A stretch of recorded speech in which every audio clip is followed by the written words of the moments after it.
আচ্ছা, আসসালামু আলাইকুম। আশা করি সবাই ভালো আছো। আমাদের লাস্ট দিনে যে ক্লাসটা আমরা করছিলাম ওইটার ভিডিওটা আনফরচুনেটলি আর কি আমরা রেকর্ড করা সম্ভব হয় নাই। রেকর্ড হয়েছিল বাট দেখা গেছে যে পুরো স্ক্রিনটা আসে নাই। তো এই জন্য আমি পুরো ক্লাসটার একটা রিভিউ ক্লাস নিয়ে দিব আর কি খুব শর্ট টাইমে। এই রিভিউ ভিডিওটা দেখলেই তোমরা মোটামুটি টের পেয়ে যাবা এই লাস্ট ক্লাসে আমরা কি পড়ছিলাম আর কি। তো লাস্ট ক্লাসে আমরা মেইনলি যেটা পড়ছি ডাবলি রিইনফোর্স বিম এ সম্পর্কে অনেকবার বলা হয়ে গেছে অলরেডি।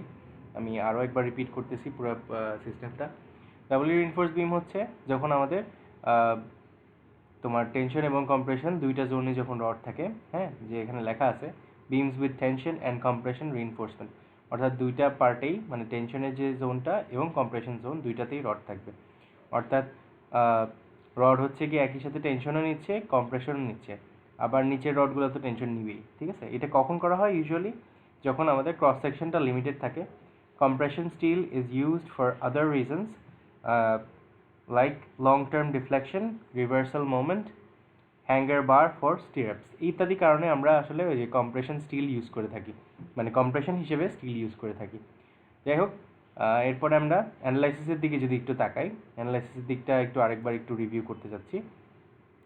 তো আমরা যদি একটু অ্যানালাইসিস বোঝার চেষ্টা করি, আমাদের এরকম একটা সেকশন থাকতেছে যেখানে এই যে টেনশনের পার্টে এই রডগুলো থাকতেছে, এই যে এই রড এবং এই রডটা হচ্ছে টেনশনের বার, এবং কম্প্রেশনে ধরলাম এখানে একটা বার আছে।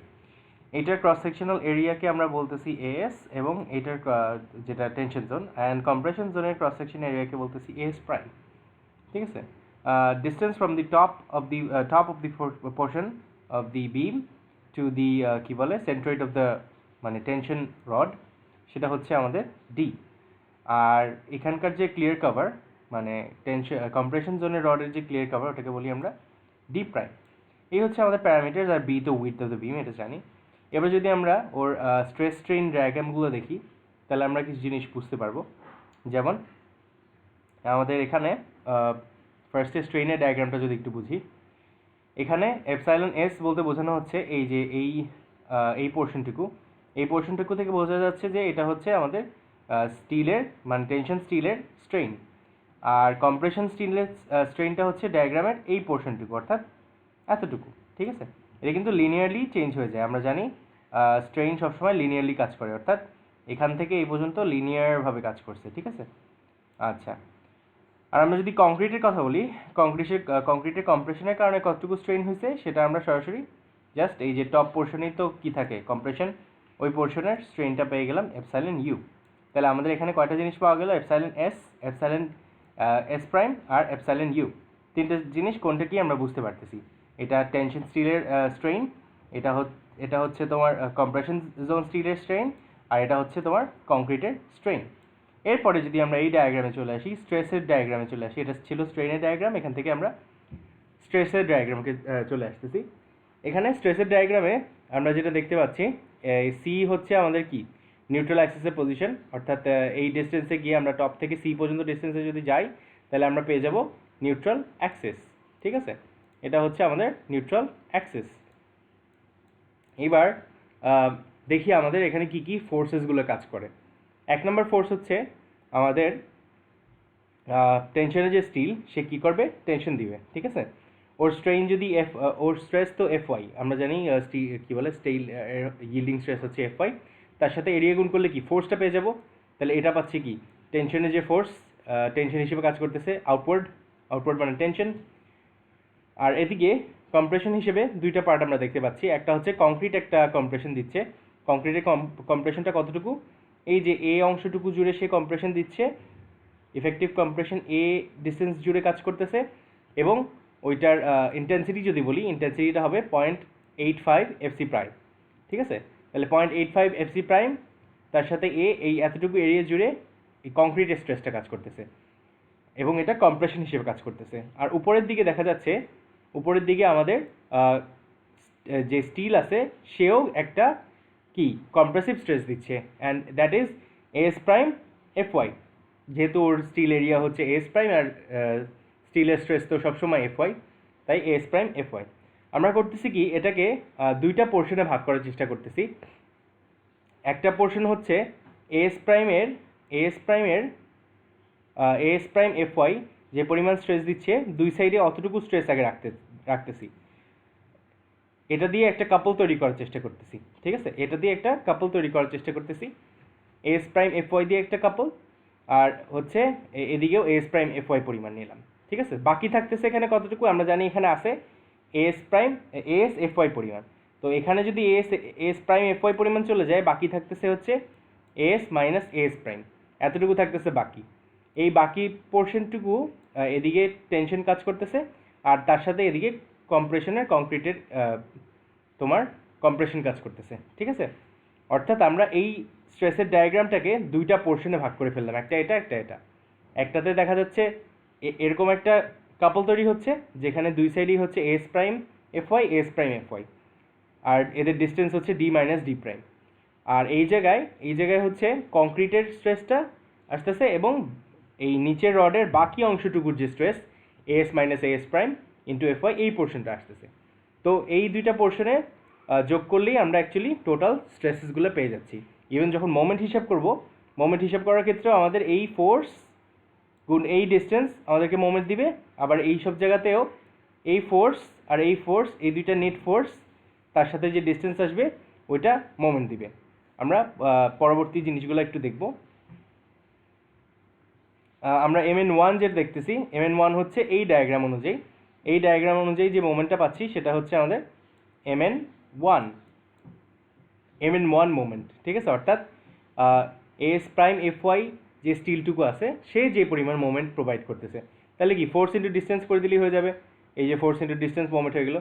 সেকেন্ড মোমেন্টটা হবে এস মাইনাস এস প্রাইম যে মোমেন্টটা দিচ্ছে, তো এটার ক্ষেত্রে হবে কি D minus A by two. এখানে ডিস্টেন্সটা হবে তোমার D minus A by two, অর্থাৎ এটার যে সেন্ট্রয়েড তার থেকে এই জিনিসটার সেন্ট্রয়েড, এই ডিস্টেন্সটা হবে আমাদের D minus A by two. এই জিনিসটা হয়ে যাবে আমাদের D minus A by two, because আমরা জানি এখান থেকে ডি কতটুকু, ডি হচ্ছে একদম এই পোর্শন থেকে একদম এই পর্যন্ত পুরোটা হচ্ছে ডি। ঠিক আছে, সেখান থেকে যদি আমরা এই এ বাই টুকু বাদ দিই, এ বাই টু এতটুকু হচ্ছে আমাদের এ বাই টু, এই এ বাই টুকু বাদ দিলে থাকবে আমার D minus A by two. তার মানে এই AS minus AS prime into F Y, এটা যে স্ট্রেস দিচ্ছে তার মোমেন্টটা হবে কি এই ফোর্স টাইমস হচ্ছে ডিস্টেন্স হচ্ছে D minus A by two. তাহলে D minus A by two করে দিলে আমরা পেয়ে যাব সেকেন্ড মোমেন্ট। ঠিক আছে, প্রথম মোমেন্ট পাইলাম এখান থেকে mn1, আর এখানে পাইলাম mn2। এই mn1 এবং mn2 এই দুইটা মোমেন্টের কম্বাইন মোমেন্ট কে নিচ্ছে, আমাদের স্ট্রাকচারটা নিচ্ছে। ঠিক আছে, আমাদের স্ট্রাকচারটা এই কম্বাইন মোমেন্টটা নিচ্ছে। আচ্ছা, এবার আমরা যদি ওই এটা বের করতে চাই, আমরা এ বের করতে গেলে দেখো, এ বের করতে গেলে আমরা জাস্ট সরাসরি ওই নর্মাল সিঙ্গলি রিইনফোর্সের ক্ষেত্রে যে ফর্মুলাটা পড়ছিলাম, এস এফ ওয়াই 0.85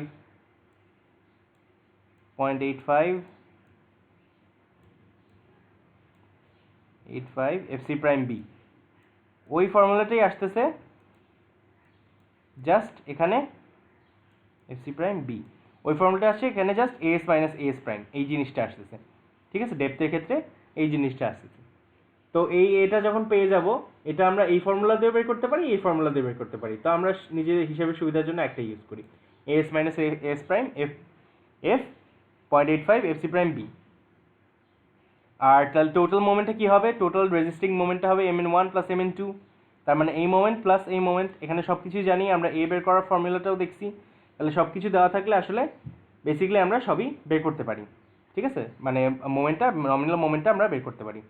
তো আমরা আপাতত এই নমিনাল মোমেন্টটা বের করাটাই শিখছি। দেখি আমরা এদিকে ম্যাক্সিমাম মোমেন্ট সম্পর্কে কিছু আইডিয়া দেওয়া হচ্ছে। তো ম্যাক্সিমাম ডাবল রিইনফোর্সের ক্ষেত্রে ম্যাক্সিমাম মোমেন্টটা হবে সিঙ্গলির জন্য যেটা ম্যাক্সিমাম হচ্ছে, প্লাস হচ্ছে ওই কম্প্রেশন জোনের স্টিলটা, এই দুইটা মিলে অ্যাকচুয়ালি ওর ম্যাক্সিমামটা হয়। যাই হোক, এটা আমাদের অত জরুরি না।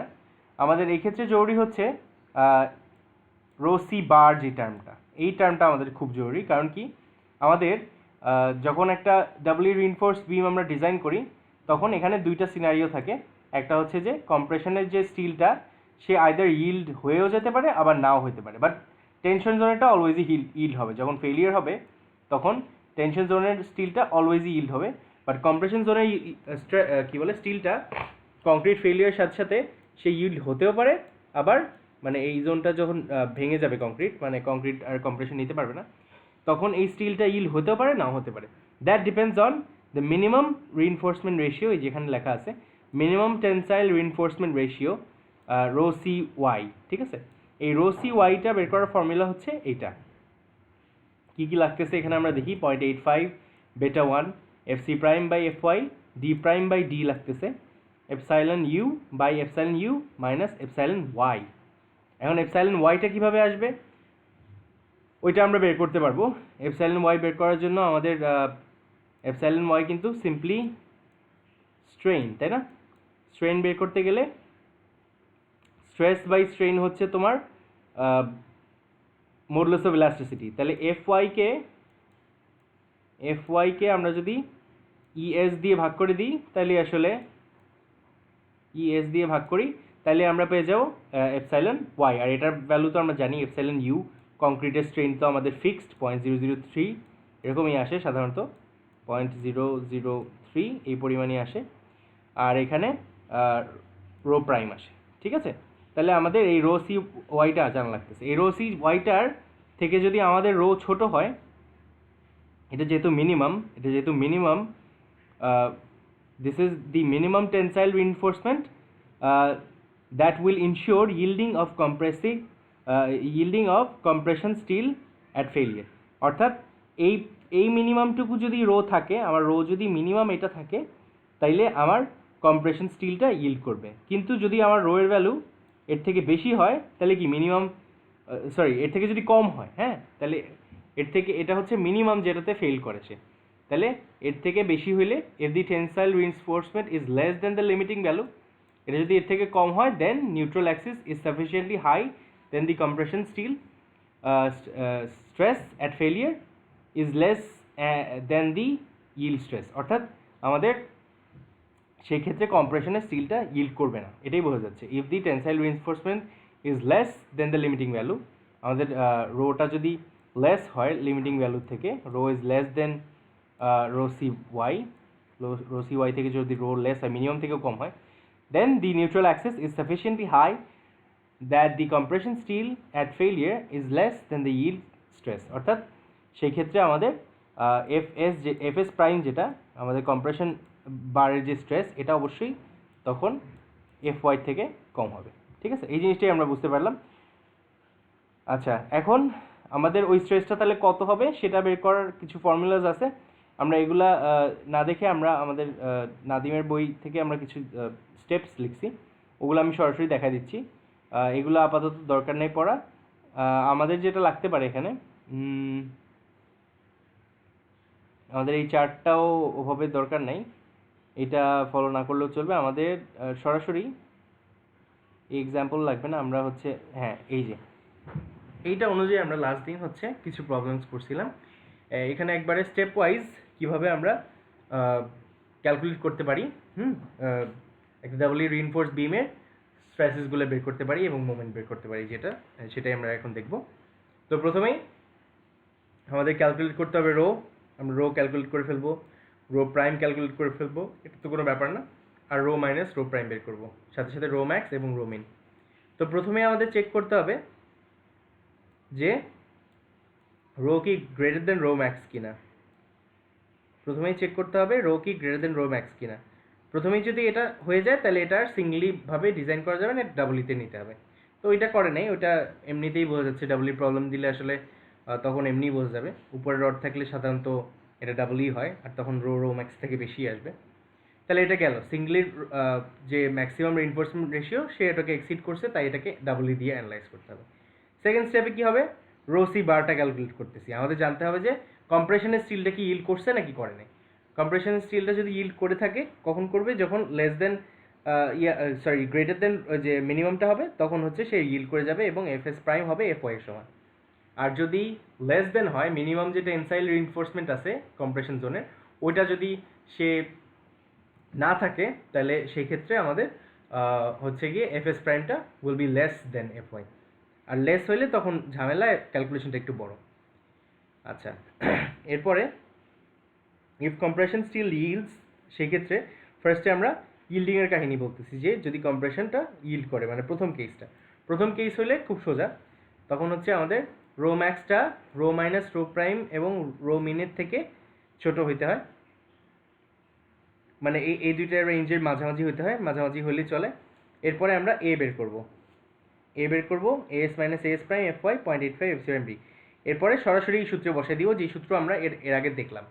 ঠিক আছে, তার মানে আমরা যে কেসটা প্রথমেই আলোচনা করছি সেটা আসলে কনসিডার করছি যে কম্প্রেশন স্টিলটা ইল্ড করবে, তখন সরাসরি ফর্মুলা বসে দিলেই শেষ। আচ্ছা, যদি কম্প্রেশন বার ইল্ড না করে সেই ক্ষেত্রে আমাদের টেনশন ইকুয়ালস কম্প্রেশন ধরতে হবে। টেনশনে দেখো, আমাদের টেনশনে আছে কি এস এফ ওয়াই আছে আমাদের টেনশনে। আমরা এর আগে দেখছিলাম ডায়াগ্রামে আমরা দেখছি আমাদের এরকম একটা ডায়াগ্রাম ছিল, যেখানে এটা হচ্ছে গিয়ে এস এফ ওয়াই ছিল, এবং এদিকে কম্প্রেশনের যে স্টিল সে দিচ্ছিল এস প্রাইম এফ ওয়াই ছিল, তো এখানে আসবে এফএস প্রাইম, এখানে আসবে ওটা এফএস প্রাইম, এখানে আসবে এটা এফএস প্রাইম, এবং তার সাথে কংক্রিটের যে কম্প্রেশন সেটাও আসবে। ঠিক আছে, এটাও চলে আসবে। আচ্ছা, আমি দুঃখিত, এক সেকেন্ড, আমি একটু আসতেছি।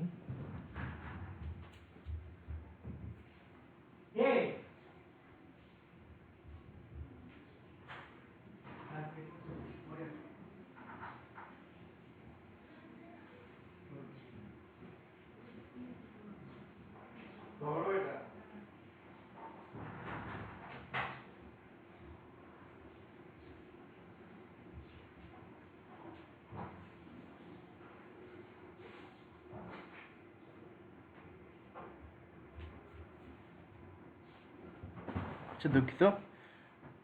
ওকে, আমরা বলতেছিলাম যে এখানে টেনশনে কী কী পার্ট থাকতেছে এবং কম্প্রেশনে কী কী পার্ট থাকতেছে। টেনশনে আমাদের এএস এফ ওয়াই থাকতেছে, আর কম্প্রেশনে এএস প্রাইম এফএস প্রাইম দিচ্ছি। এখানে এফ ওয়াই দিচ্ছি না ইচ্ছা করেই, কারণ কি এখানে কম্প্রেশনের যে রডটা সেটা ইল্ডিং স্ট্রেসে আসে নেই, এই জন্য এখানে এফএস প্রাইম দিচ্ছি। এরপরে আসতেছে কংক্রিটের স্ট্রেস। এবার এটা যদি আমরা ইকুয়েট করতে চাই, তাহলে এখানে দেখো, বাম সাইডে আসতেছে টেনশনের এএসএফ ওয়াই, আর ডান সাইডে হচ্ছে কংক্রিটের এটা, আর স্টিলের কম্প্রেশন এটা। এরপরে এটাকে একটু ভেঙে লিখতেছি আমরা, এগুলোকে ভাঙার কিছু নেই। এই এএস প্রাইম এফএস প্রাইমকে আমরা একটু ভেঙে লিখতেছি এভাবে, ES epsilon U D minus D prime by C. এটা আসলে কোত্থেকে আসে, এটা আমাদের আমরা যদি ব্যাক টু আওয়ার ওল্ড ডায়াগ্রামসে চলে যাই, সেটা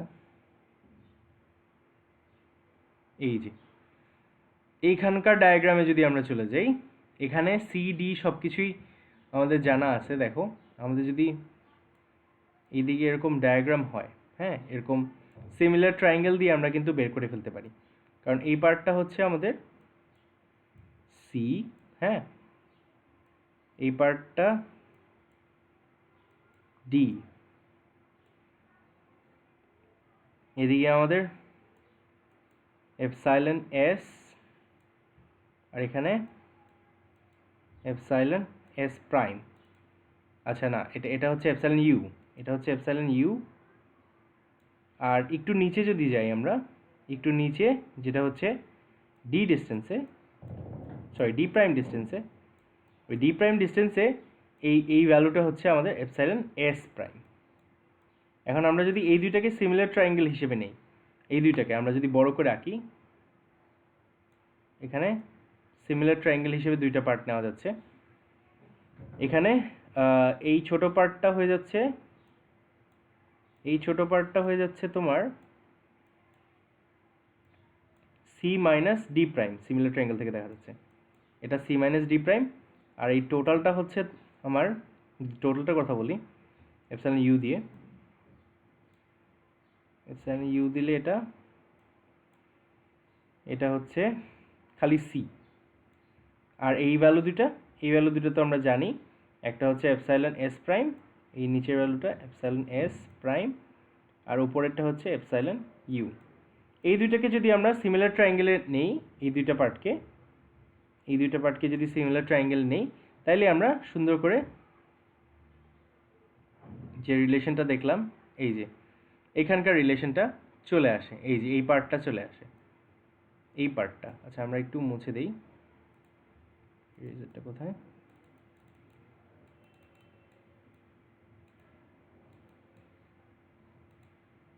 মানে আমাদের চলে আসবে, ওয়েট,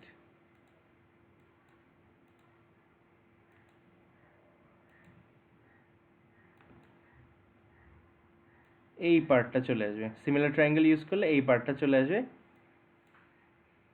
এটা আসবে আমাদের স্ট্রেইন আমার তো পাওয়া লাগবে কি স্ট্রেস, তাই না? আমার পাওয়া লাগবে স্ট্রেস পেতে গেলে কি স্ট্রেইনের সাথে মডুলাস অফ ইলাস্টিসিটি খালি গুণ করে দিলাম, ইয়েস, তাহলে আমি পেয়ে যাব স্ট্রেস।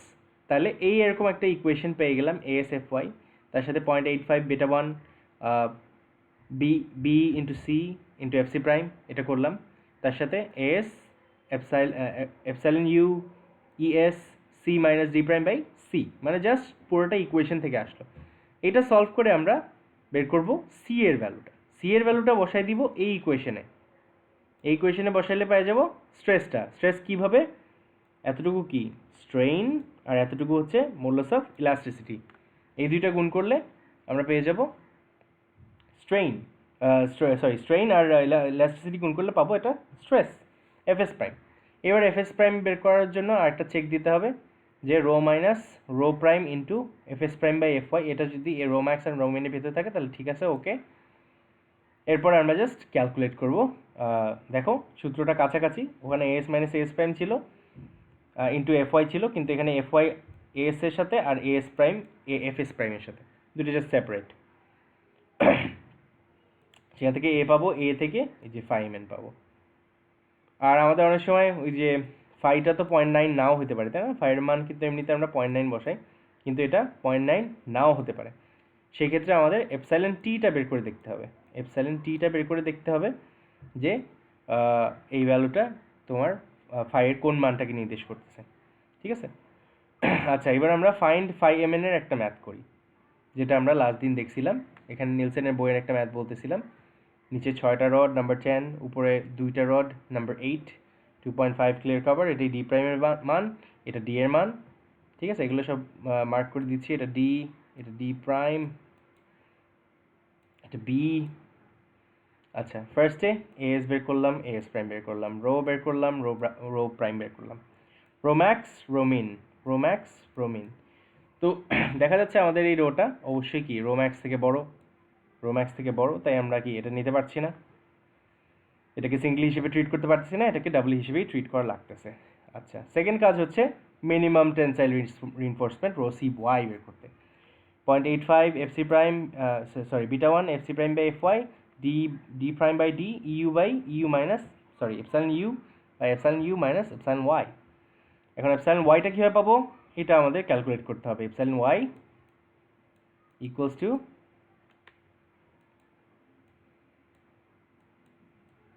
Fy বাই ES, এখানে যদি দেওয়া থাকে দেওয়া তো থাকলো, আর নাহলে অ্যাজিউম করব।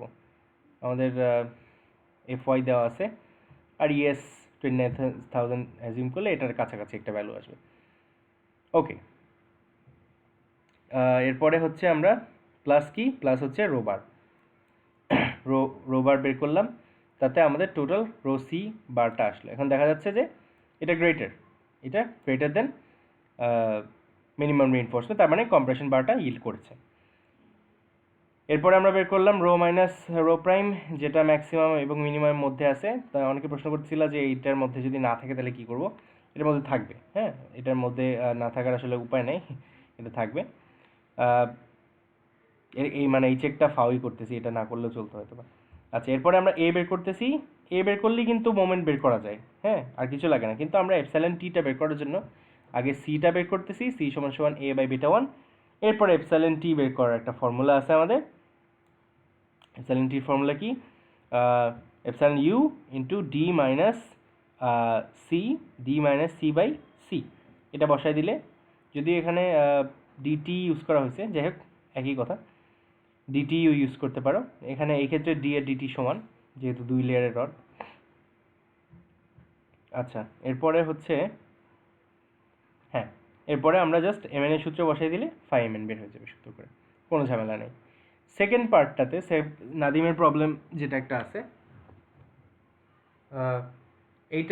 এইটাতে দেখা যাচ্ছে সবই একই রকম, ওই যে রো ম্যাক্স, রো মিন বের করলাম, রো সি বার বের করলাম, বাট এটায় কম্প্রেশন বারটা ইল্ড করে নাই। সেই ক্ষেত্রে আমাদের কি, আমাদের এই ইকুয়েশন ফর্ম করাইতে হবে। ফার্স্টে এই ইকুয়েশন ফর্ম করাইলাম, ঠিক আছে, প্রথম এই ইকুয়েশনটা ফর্ম করাইলাম। এরপরে আমরা হচ্ছে ASFY এদিকে, আর ওদিকে 0.85 FC prime BC AS prime, তার সাথে এইটা মাইনাস এখানে একটা পোর্শন দেখা যাচ্ছে, এইটা হচ্ছে গিয়ে আরেকটু বেশি কারেক্ট হওয়ার জন্য এটা দিছি। এইটা যদি আমরা ইউজ নাও করি, আমি যখন করেছিলাম অঙ্ক তখন এটা ইউজ করছিলাম, এই পোর্শনটা যদি নাও করি সমস্যা নেই, এটা না করলেও চলবে। মানে এখানে বলছে টু বি মোর কারেক্ট, আমাদের আপাতত অত কারেক্ট হওয়া লাগবে না, আমাদের এই পোর্শনটা না থাকলেও চলতেছে, এই পোর্শনটা আমরা ইউজ করবো না তাহলে। আচ্ছা, এবার তার মানে এখানে কি এস এফ ওয়াই সব কিছুরই মান জানা আছে, জাস্ট সি এর ভ্যালু জানা নেই। তো সি এর একটা কি কোয়াড্রিক ইকুয়েশন আসবে, ওই কোয়াড্রিক ইকুয়েশন সলভ করলে সি এর ভ্যালু পাবো। সি পেয়ে গেলাম, তাহলে এ পাবো, আর সেখান থেকে এফ এস প্রাইম পাবো। পরবর্তীতে আমরা এমএন পেয়ে যাব, এমএনটা এখানে বের করলেই আমাদের এখানে কাজ শেষ। আরেকটা কাজ করতে পারি যে ফাই চেক করার জন্য এপসাইলন টিটা বের করতে পারি, তাহলে ফাই এমএন বের হয়ে গেল। আর মাঝখানে এই পোর্শনটা আর করতে হবে না আমাদের, ঠিক আছে, এই পোর্শনটা আমাদের লাগবে না। আমি ভিডিও দিয়ে দিচ্ছি, এখান থেকে তোমরা আর কি বুঝে নিয়ে তারপরে করে ফেলতে পারবে আর কি। যাই হোক, এই আর কি আমাদের মোটামুটি অঙ্ক। এই পোর্শনগুলোও বেশ ঝামেলাজনক, তো এগুলোর দরকার নেই, ডিটি এগুলা কনফিউশন হয়ে যাবে, এগুলো আপাতত দরকার নেই। জাস্ট একটা জিনিস এমনি জেনে রাখা উচিত, ডিটিটা হচ্ছে ডি প্লাস 1.5, অর্থাৎ ডিটিটা বোঝায় তোমার একবারে তোমার সেন্ট্রয়েড পর্যন্ত যেটা, সেটাকে বলা হয় ডিটি, সেন্ট্রয়েড পর্যন্ত ডিস্টেন্সটাকে বলা হয় ডিটি, আর একদম লাস্টের রড পর্যন্ত যে ডিস্টেন্স সেটাকে বলা হয় ডি, কি বলে ডি, ঠিক আছে। তো মানে ডি এর ডিটির ভ্যালুটা, সরি, একদম লাস্ট পোর্শন পর্যন্ত ভ্যালুটা হচ্ছে ডিটি, আর সেন্ট্রয়েড পর্যন্ত ভ্যালুটা হচ্ছে ডি। অর্থাৎ যদি সাপোজ 3 লেয়ার রড থাকে, সাপোজ 3 লেয়ারের রড আছে, সেই ক্ষেত্রে আমাদের ডিটা হয়ে যাবে, ডিটিটা একদম লাস্ট লেয়ার রড এর সেন্ট্রয়েড পর্যন্ত, এটা হবে ডিটি, কিন্তু ডি হয়ে যাবে এই রডগুলোর সেন্ট্রয়েড, অর্থাৎ 2 নাম্বার লেয়ারে গিয়েই এটা ডি হবে। তো দেখা যায় ডি এর সাথে 1.5 যোগ করলে ডিটি চলে আসে। যাই হোক, এটা অত ইম্পর্টেন্ট না, আমাদের ওই পোর্শন অত ইম্পর্টেন্ট না। আমাদের মেইন কনসার্ন হচ্ছে এই ফাই এমএন বের করা, ঠিক আছে। এই ফাই এমএন বের করলেই আমাদের কাজ শেষ। তাহলে দুইটা অ্যাসপেক্টেই আমরা বের করলাম। দ্য ফার্স্ট অ্যাসপেক্ট ইজ যে আমরা যখন কম্প্রেশন বারগুলো ইল্ড করছে সেটার জন্য বের করছি, আর যখন ইল্ড করে নাই ওটার জন্য বের করছি। এরপরের প্রবলেমগুলো আমাদের আর দেখতে হবে না, ডিজাইনটা আপাতত আমরা বাদ দিচ্ছি। ডিজাইন প্রবলেমগুলো একটু বড় হয়, মানে একটু বেশ ঝামেলাজনক হয়, তো ওই জন্য আমরা হচ্ছে ডিজাইনের প্রবলেমগুলো আপাতত আর দেখতেছি না।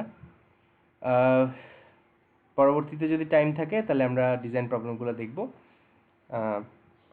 তো এটাই আর কি আমাদের লেকচার। তোমরা ভালো থেকো, আর দুঃখিত ইয়াগুলা দিতে পারি, মানে কি বলে, লাস্ট দিনের ভিডিওটা দিতে পারিনি এই জন্য। ঠিক আছে, তাহলে সবাই ভালো থেকো, আল্লাহ হাফেজ।